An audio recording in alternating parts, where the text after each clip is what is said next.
Hi, I'm Michael, and this is California. And with this tax season off and running, people are starting to get all their forms together. Their W-2s, their receipts, and all those lovely forms that show where your money came from this last year. And then bringing them to their tax person. Hopefully not in a shoebox. I hate that. But the one thing most of us are thinking is, when am I gonna get my refund back? So whether you're venturing through the tax filing process on your own, or through one of the many online tax softwares, or even old school with a tax preparer, the end result is what matters most: getting some money back. But because of the nature of the year that was 2020, tax season this year could be a bit trickier than it has been in the most recent histories. One reason is because people may actually have made a lot more money than they had initially thought they would, which can be good or bad. Also, resources for getting tax filed are going to be limited and distanced. And the IRS, well, they're already overwhelmed and overworked and understaffed going into this tax season. So there will be delays, there will be questions that are hard to get answers to, and all with a truncated tax season that at the moment still ends April 15th. So today we are talking about what is going to make this tax season different, how to try to figure out when you'll get your tax refund back, and some tips for this year's tax filers. Now this is your daily dose, and before we get to it, if you like this information, if you find it interesting, if you find it helpful, please don't forget to like and subscribe. And that way you can get updates when our newest and most informative videos become available. So let's first talk about when you can expect to get your tax return back this year. This question is always a bit tricky, especially with the IRS no longer making publicly available their tax return schedule, which probably is a good thing considering not even the IRS really knows exactly when they'll get them sent out this year.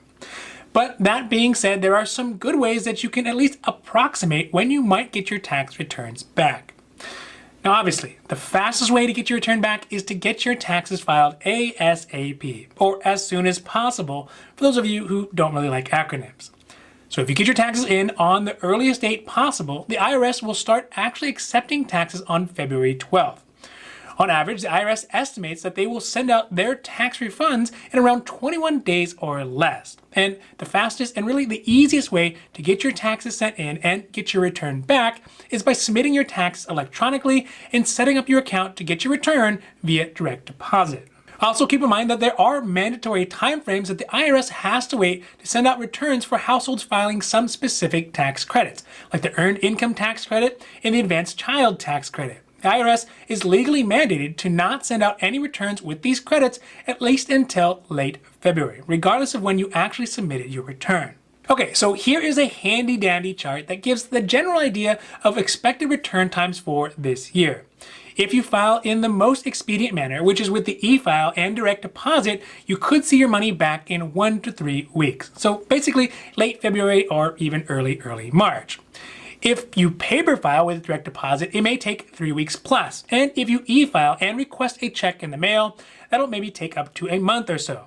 Then finally, if you are one of those folks who really appreciate the anxiety of waiting for money in the mail, then you can file your taxes on paper and get a paper check back. And that could take up to 2 months from when you submitted your taxes. Now for this year, there are some great digital utilities that you can use to track the status of your return. This is because the IRS has a Where's My Refund tool that will show you the status of your tax refund. I'll put a link down below to the Where's My Refund tool so you can use it once you have submitted your taxes. The tool will allow you to see a variety of statuses about your tax refund and is updated nightly every 24 hours. Additionally, for those folks who file electronically, you will be able to check the status of your tax refund within 24 hours after it's submitted.